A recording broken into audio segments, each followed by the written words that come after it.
I'm not the arbiter of truth, the audience is. I try to bring information in a balanced way. I ask questions and I always have both sides on stage, and I get attacked for it all the time. Now I get called a Zionist and a Hamas sympathizer. I get called pro-Russian, pro-Ukrainian. I get called a Democrat, a Republican, which is perfect for me. As soon as one side is happy and one side is not happy, it means I'm not doing something right.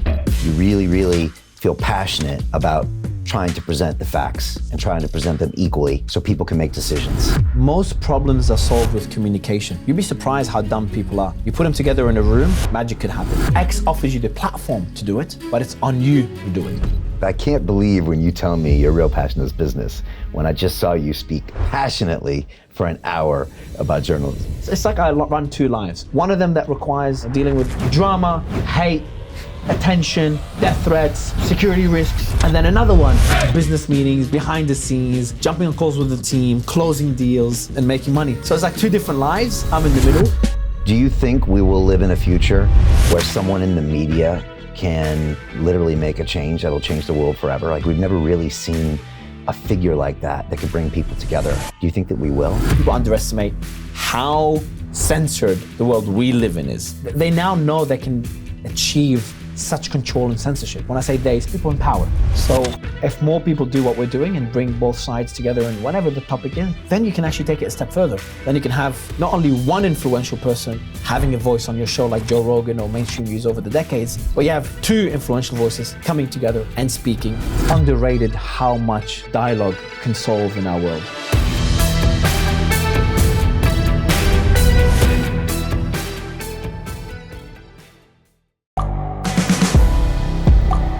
The world is changing. Inspiration is everywhere. It has never been so easy to connect, share, and bring people together. We're learning from others and finding the best in ourselves. Challenging our beliefs. Sharing our vulnerability. Overcoming our fears. Transforming ourselves so we can transform the world. How far can we go? This is London Real. I am Brian Rose. My guest today is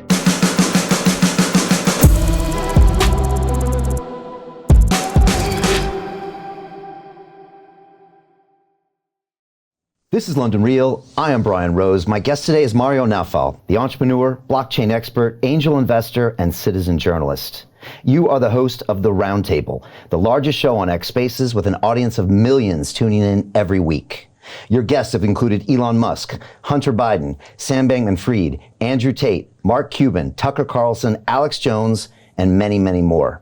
You have become a leading figure in a new wave of alternative media and citizen journalists with the goal of covering the news in an unbiased manner, focusing on facts and offering both sides of the story.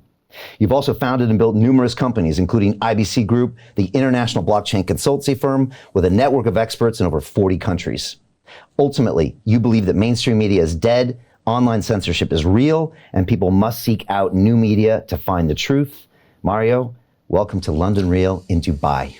Brian, you're probably the best person to discuss this with, especially when it comes to censorship. So thanks for having me. Dude, it's a pleasure having you on here. I know you don't do many of these, so I can't wait to get inside your mind. I want to go straight to it. About 4 or 5 weeks ago, I was in London. It was 8 o'clock at night, and I saw one of your spaces open up with Alex Jones, and he was going to talk, I think, about being re-platformed on Twitter. He had just done a Tucker Carlson interview. Now, I've known Alex for a while. When I was censored in 2020 during COVID times, he had me on his show. And I tuned into your space, and within minutes, it's Alex Jones, Elon Musk, Andrew Tate rolls up with his brother Christian, then Vivek Ramaswamy comes in, and you've got this crazy, surreal discussion happening between 4 or 5 men that you probably will never get in the same room. And yet here they are talking real, uncensored, unscripted, and there's over 100,000 people watching live. And I just want to know from your perspective, and you're moderating it too, so you get to try to moderate this thing at the same time. What's that like to do something like that? Do you pinch yourself sometimes that it's actually happening? And then, what are the ramifications? This is literally almost a new form of media that you've created. I think most people don't understand how important this is. Like, you've got some of the most censored people on the planet coming on and discussing some of the most pressing issues. Mainstream media will never platform these people. They won't platform them at the same time. So to have them rock up, like Elon wasn't planned to be there. It was Alex Jones, and I messaged Elon, hey, can you jump in? He was able to jump in. And Tristan, I think we messaged, Andrew came in afterwards. I think he just saw the space. I think that was the first time he joins our space. And, there's a few important points. First, the important role X is playing when it comes to media. All these different news outlets, they barely cover my spaces, except when it's a topic they like. So that space didn't get much attention. Everyone liked the fact that Vivek went to the bathroom while his mic is unmuted, despite very important issues being discussed. So in terms of me pinching myself, we've had a lot of these spaces. I've been doing this for a while. I pinch myself when I start seeing the real world impact. Like so when I go out of my little bubble, we talked about it earlier. I'm in my room or in my house running the space. I don't know that there's millions or hundreds of thousands listening on the other side. I don't know the impact it has, especially when I cover something like the war in Gaza. So when I did that space, I didn't know how many people actually listened to it until I go out and people are like, that's an incredible space. Not sure if I can curse. If I do, I apologize. Sorry. That's an incredible space. And then it starts to click like, holy shit, like there's never been an interview with that many censored people in one place. And then it's all unscripted. So you have no idea what they'll talk about. And I became an audience member, so I was moderating it, but most of the time I was just sitting there and listening because I'm there to facilitate it. Yeah. It's not about me, it's about them. So it was one of my I put it in definitely my top 10, top 5 spaces we've ever had, and it's unplanned. A lot of our spaces that blow up are unplanned. This is what's different to spaces, beyond being uncensored, is that you don't know who may rock up. Right. Like when we're doing the Silicon Valley Bank collapse, we didn't plan for Bill Ackman to jump on. Like we're doing another show with him that is planned, prepared, but when he jumped into the Silicon Valley, which he was leading the way in one of the leading voices when it comes to the government response to the collapse, he wasn't planned. Mark Cuban wasn't planned. Jason Calacanis wasn't planned. All the other guys, they just rock up because they see the space there. And that's the beauty of it. And I think it's very, very underrated. It's very different to any other media that exists because shows are scripted. Interviews are organized in advance. Whenever there's CNN, Fox News covering an event live, they bring their guests, they schedule their guests in advance, which we do as well. But they can't bring, so if they're talking about the mutiny in Russia and a politician in Russia is listening to CNN's coverage, he can't just phone in and jump on. It's very rare. Yeah. On Twitter Spaces, all they need to do, and it happens a lot, a politician's listening. We've had that happen. Senators in the US, politicians in the Arab world, they just press one button, we see the request, we vet them, and we've got a politician that's up, or we had journalists come on and we can hear the airstrikes in the background, or the gunshots when we did the Ukraine war, the gunshots in the background. So that's something else about spaces that people are not talking enough about. That's why we're so focused on that platform. It's very different to anything else. Yeah. I mean, again, I guess if Elon hadn't taken over Twitter, this wouldn't be happening necessarily. I've been doing spaces well before Elon. And, whenever we stream, in the early days, we used to stream our spaces on YouTube. They get taken down. Right. Because it's not scripted and we don't control the content. And we cover both sides. So for example, the war in Gaza, I'm happy to have people from Gaza, if members of Hamas, I think we had a member of Hamas come on, they're welcome on. Which other outlet will bring a Hamas member on? And of course, the IDF has been on, I think we've had politicians from Israel on at the same time, politicians in Lebanon on at the same time. Lebanon and Lebanese and Israelis, they're legally not allowed to be on stage together. Lebanese people are not allowed to talk to Israelis. They're not allowed to share a stage. They're not allowed to interview them. Yet we have them on stage together on spaces.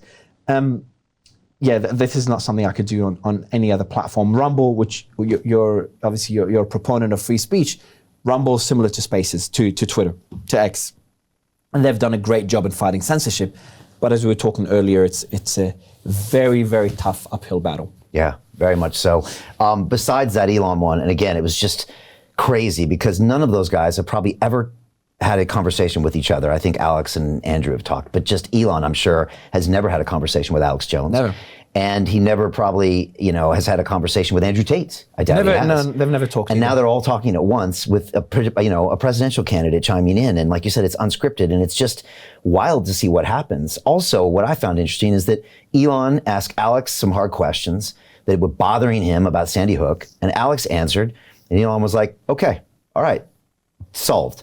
So like in a weird way, you have just squashed a beef that could have massive ramifications for freedom of speech, for censorship, all this stuff. I mean, this is a new form of medium. It's a new medium, Another thing as well is that most people don't understand when you're on stage in those spaces, it feels like a phone call because it's just audio. You're jumping on, you can just request up. We had a lot of speakers that call it a phone call, like I joined Mario's call, like a Zoom call. Yeah.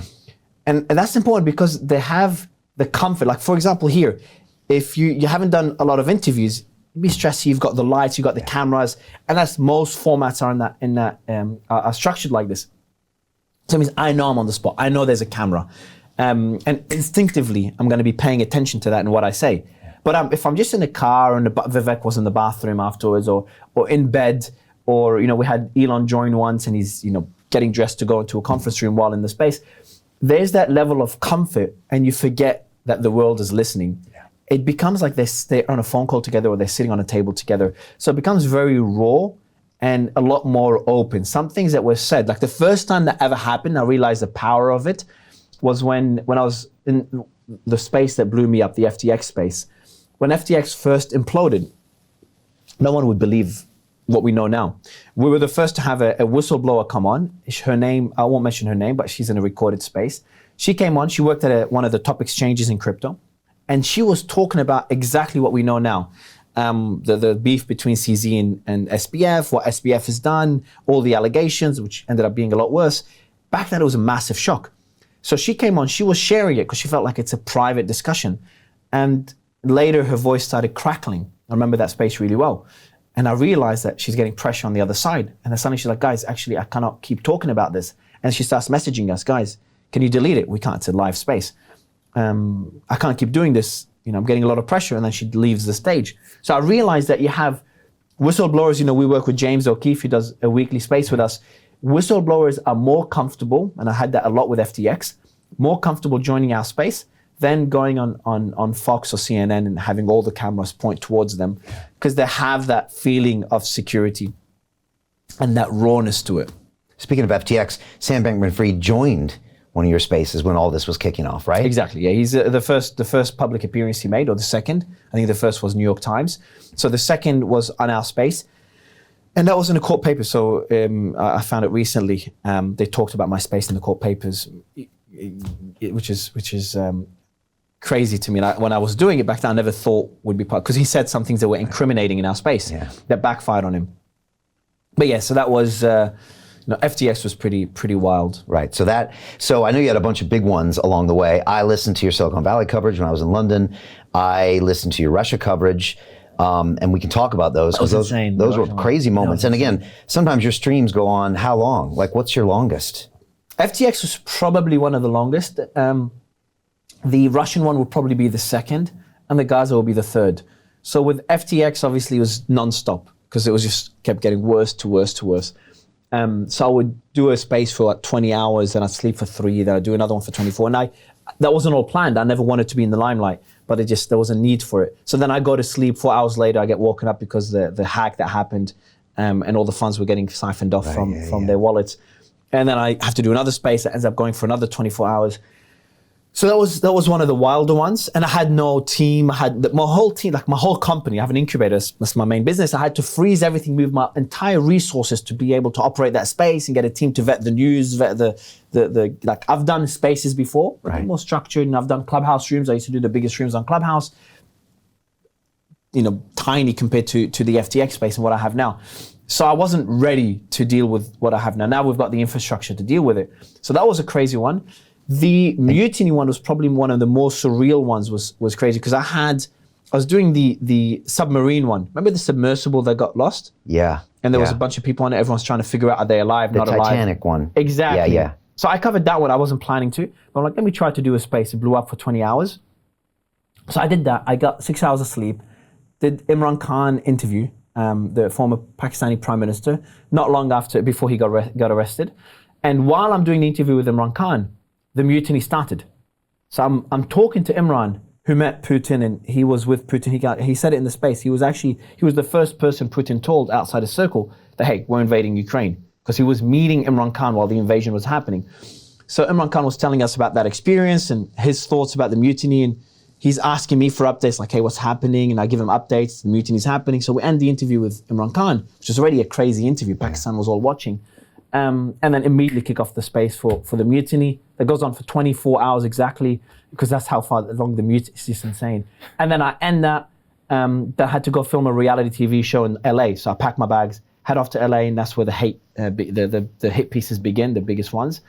So I had to do, that was probably the crazy one. And then the Gaza war was crazy because it's ongoing till now, 102, 3, 4 days and counting. Yeah. So that was, that sucked up a lot of energy, but I had more resources for the Gaza war and even the mutiny than I had back during FTX. Okay, good. Well, I want to dive into a few of these things, including the hit piece, and I want to talk about a couple of these spaces because each one was slightly different, and I want to find out how you stay on point.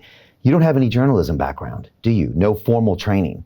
So how are you making decisions on how you want to be a journalist in real time? This is in a brand new medium where there's no rules. You know? Yeah, a lot of people, everyone asks what my stances are on everything. You know, I get called a Zionist and a Hamas sympathizer. I get called pro-Russian, pro-Ukrainian. I get called a Democrat, a Republican, which is perfect for me. As soon as one side is happy and one side is not happy, it means I'm not doing something right. So your question is, I don't have a journalism background. I think that's a good thing, because I've got a lot of respect for real journalists, and I wouldn't put them all in one basket. There's journalists that have nothing better to do than write hit pieces and fabricate information. And there's others that risk their lives in war zones to bring stories that no one else would cover. They're not the same, but they're both called journalists. I think it's unfair. I don't have that background, but since I was a kid, because of a few personal experiences, I've learned to always be in the middle on any issue. You've said this before. You got to allude a little bit. What were these personal experiences? Because it clearly defines who you are today. Look, I've seen how polarizing topics, and this is very important for the US right now, polarizing topics could destroy families, which I went through, could destroy friendships. I think someone put that warning out. We tweeted about it a couple of days ago. Someone was warning about this is going to happen in the US. I think it was yesterday. It's like, friendships are going to get destroyed. Families are going to get destroyed in the next election because of how polarized the US is. Organizations, cultures, companies, employees, it's going to get ugly. But it's still very, very different and much better to what you see in Arab countries, in Eastern European, in some Asian countries, African countries, where people kill each other because of political or religious ideologies. So I have no religious beliefs, I have no political stances. But you have a family background that makes you sensitive to the facts. My family was almost gonna. So my mom and dad's family are completely split politically. I spent time with my mom's family, and they brainwashed me when I was a kid on why their political stance is the right one and the other one is horrible. I spent time with my father's family, complete opposite. They got pictures and like obsessed with them, and their history. Two of my family members within one family, my mom's family, almost went to war against each other on two separate sides. I find that to be extremely stupid. So since then, and always being in those political discussions, I've been in politics technically since I was a kid, because I was obsessed with it since I was a kid. Mm-hmm. Even though my business, I almost did political studies in university before I went into banking and finance. So my obsession in politics has existed for a long time. And I've seen, it's very simple, man, and you know it better than everyone. There's a lot we don't know. We come to conclusions, we fight with others because of conclusions that we have based on extremely limited and filtered information.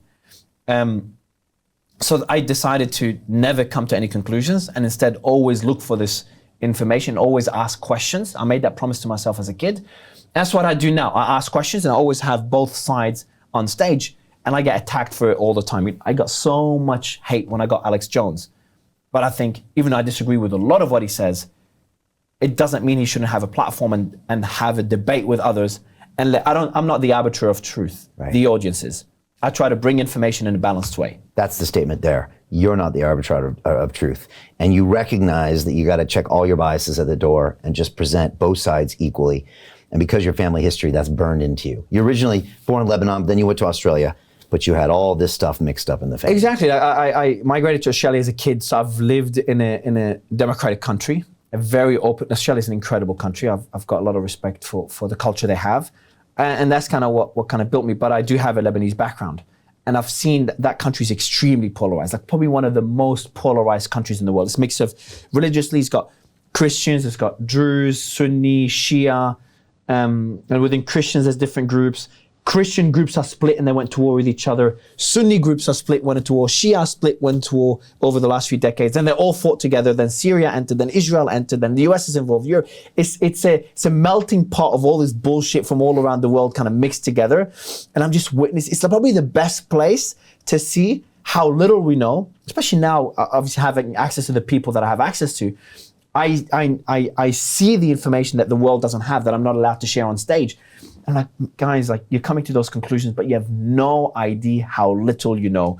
And Lebanon is the perfect example of a country just gone to shit. It's considered like they used to call it the Switzerland of the Middle East. The Paris of the Middle East. Paris of the Middle East, decades and decades ago. And now it's just a corrupt, destroyed country with massive inflation. And that's a society that's just left the country. Most Lebanese people left, like when my family migrated when I was a child.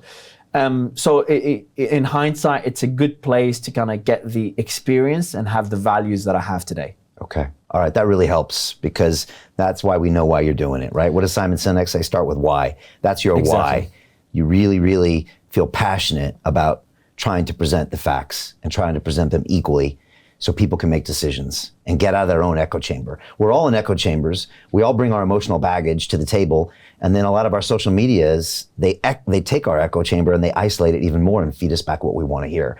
And so nobody can really have these open discussions with each other. It's rare. Exactly. Like what fulfills me is when I go on my X, which Twitter, which is where most of our focus is on, almost all of it.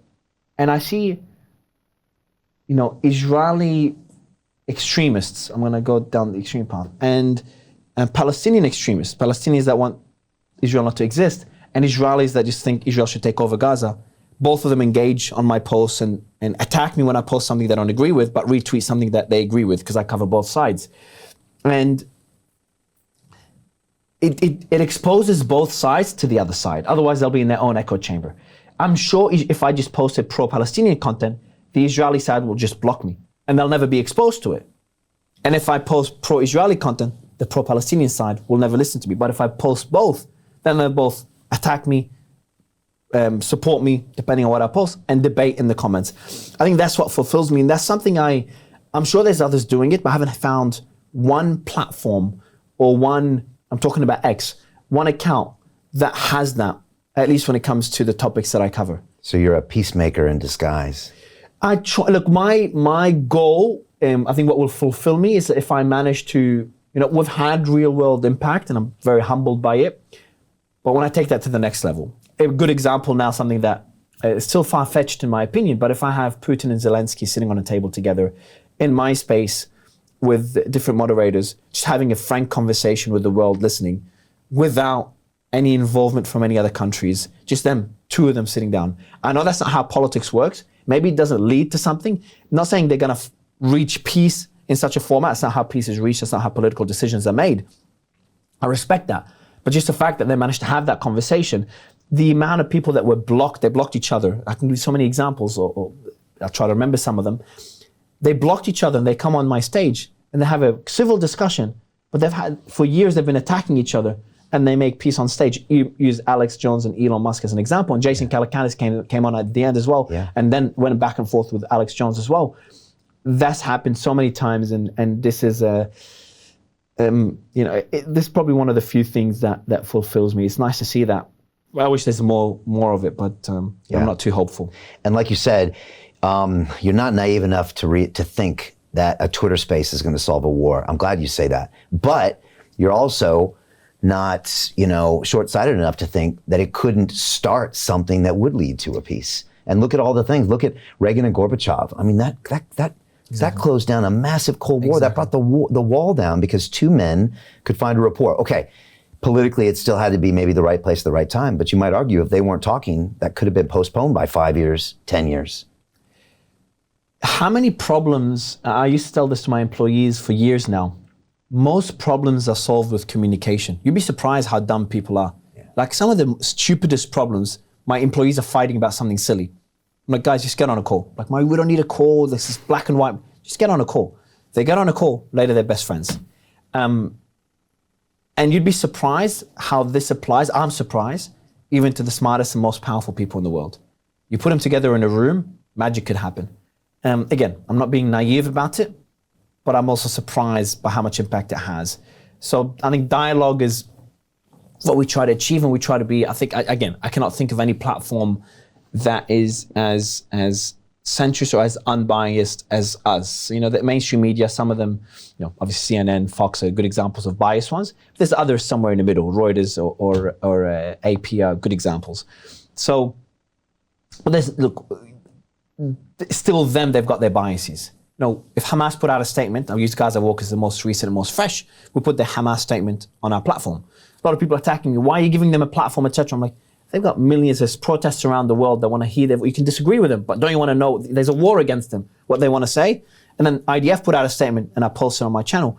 And they're like, Mario, why are you posting Israeli propaganda? I'm like, guys, I'm posting what the statements made by two sides in a war. If that's propaganda, it's scary what the world has gotten to. Let's talk about Gaza, because it's the most emotional, it's the most extreme, and it probably pushed you to the limit. I've heard you on some of those spaces, and I mean, let's be honest, that emotion's dialed up to 100.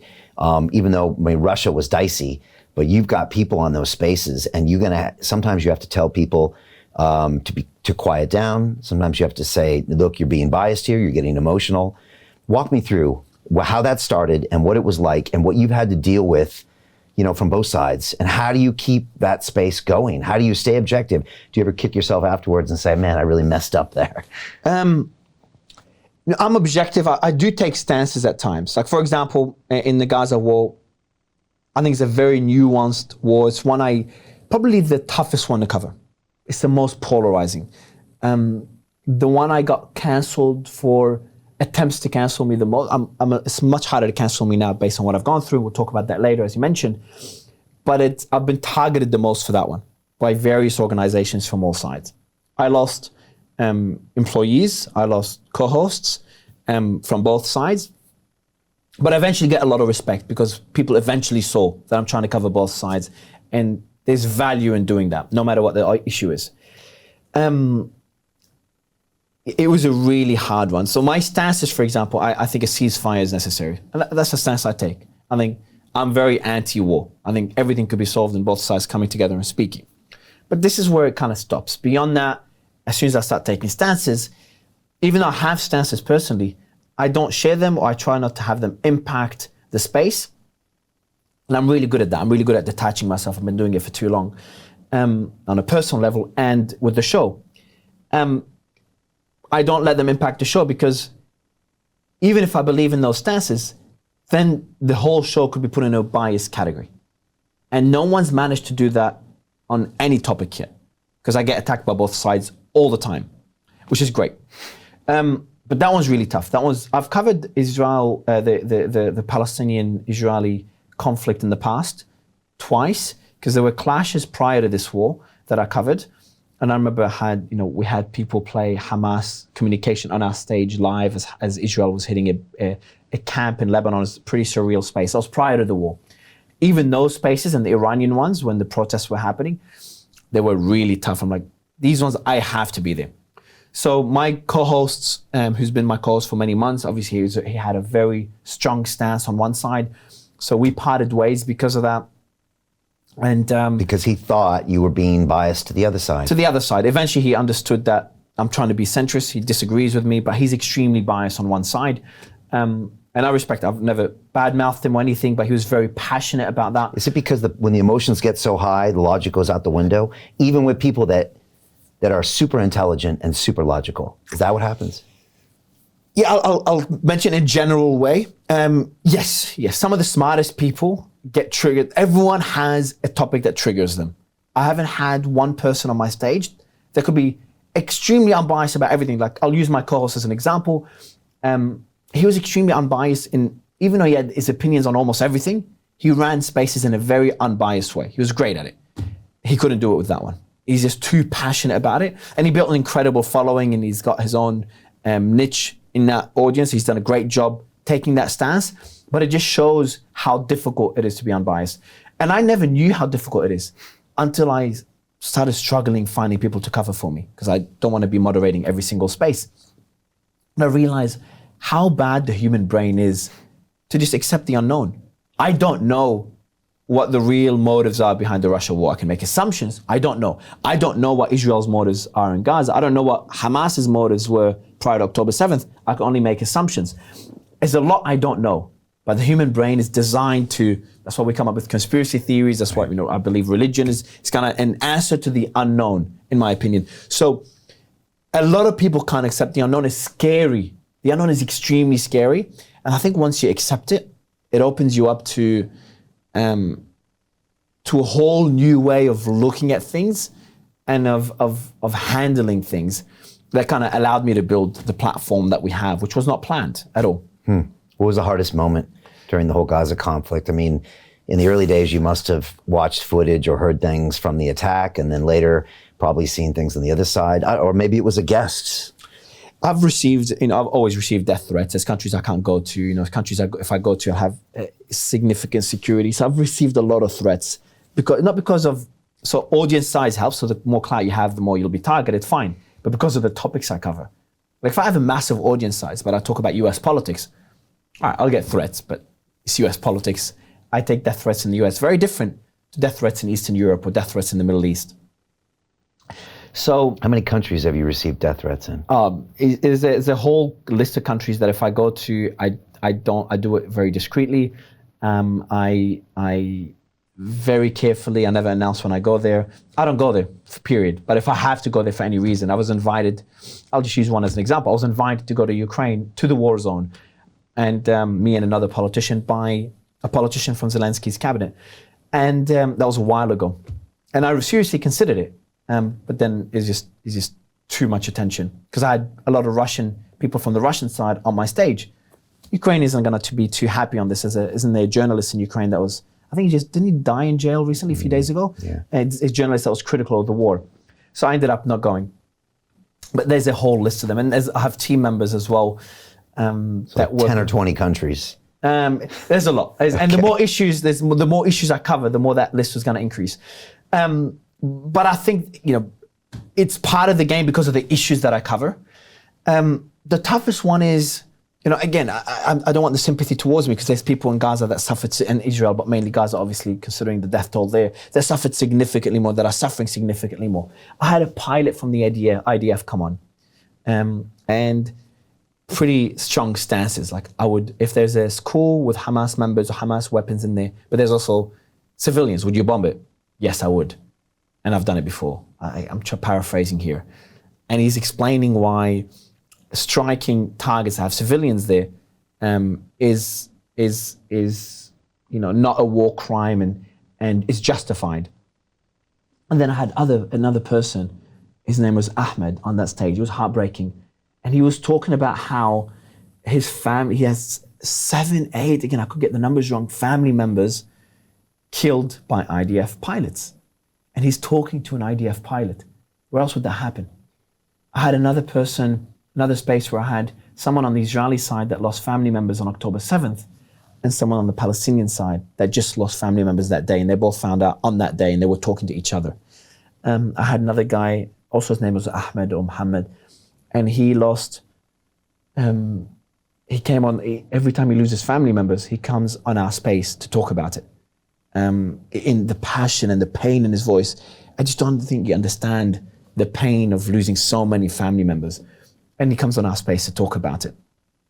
Remember, we have pro-Israelis on there as well, listening to him. And they support the strikes that are happening. And there's a victim of those strikes on stage as well. he kind of gave me an idea. I want to get that journalist, the Al Jazeera journalist that lost his whole family, but then worked the next day. Then he got bombed and he lost his cameraman and he was in hospital. Then he worked the next day. And now, a few days ago, he lost his brother and he's still working. I want to get him on. It just gave me that idea. But there's these moments that happen on the Ukrainian side. I'll go back to Gaza, but I had fighters on the ground on the Russian side, fighters on the ground on the Ukrainian side, on stage together. But on the Palestinian one, considering the amount of the death toll and the amount of suffering that's happening, it's a tough one. And these were hard for me to stomach. Obviously, there's things behind the scenes that happen, a lot of footage that I see, obviously, to post. People I talk to that don't want to come on stage. It's sometimes hard to stomach, but I've become almost immune to it now. And a good one would be what's the one I wanted to mention? That was a really hard one to stomach. I forgot it. I was just thinking of it and I kind of blanked out on it. But it was also a really difficult one to listen to and then to bring on stage. But there's been a lot. There's been a hard one. When you have these two completely different types of people on stage, do they ever listen to each other? Do you ever think they get somewhere, resolve anything? They just try to talk each other down? What do you see and how do you deal with that? You'd be surprised. The one I wanted to mention, by the way, was a person in Gaza when the war first started, and he was on the run while jumping on airspace, managed to get internet with his family. He was extreme, like he's no regret towards October 7th and very, very extreme anti-Israel sentiments. But obviously he's being bombed and lost members, people he knows because of the bombing. But I remember he came on stage and it was one of the most passionate spaces. I think it was the same day or the day before the pilot came on.